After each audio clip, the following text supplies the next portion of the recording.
Martin Roberts has unfortunately suffered from a multitude of health woes over the last couple of years. The Homes Under the Hammer star has shared various updates whilst recovering from a close brush with death. The 60-year-old first rose to prominence in the late 1980s after securing a slot on BBC Radio Manchester. He made TV appearances on ITV's Wish You Were Here, and BBC's Put Your Money Where Your Mouth Is before making his Homes Under the Hammer debut in 2003. 2 decades later, Martin has remained a firm fixture on the show and has gone on to become the BBC's UK and overseas property expert. Despite his fruitful showbiz career, it hasn't always been plain sailing for the star.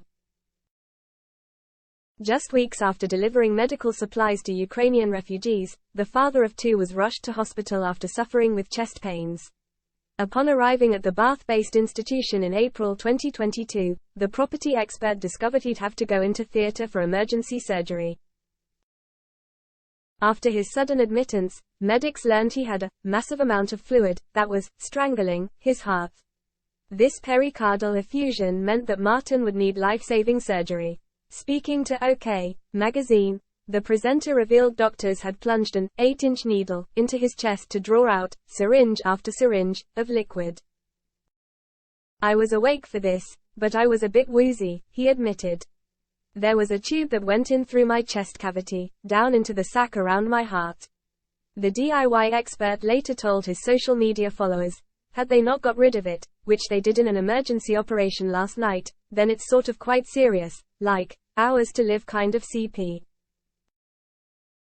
So here I am, still around, thank goodness, thank God and angels, all those things." He continued to say at the time that there had been lots of other complicated things that he had suffered from as a result of the procedure. However, he was optimistic that he would be able to work through the health struggles and was discharged a week later. A year on from the life-saving surgery, Martin claimed that he was just happy to be alive, whilst realizing life was full of ups and downs. "I call it a near-death experience because I could have died. It is that serious. A lot of people feel the same as me. The mental stumbles start to kick in. You want every day to be perfect and of course it's not. You have to go to Tesco's, take the kids to school.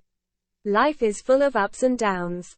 However, the former 'I'm a celebrity, get me out of here' star told the Mirror in May 2023 that he was struggling to move past the ordeal. "The health recovery I think is probably a lot quicker than the mental recovery," he admitted. "The mental recovery is that fear that happened, will it happen again? Suddenly, it's a Monday morning, am I going to die?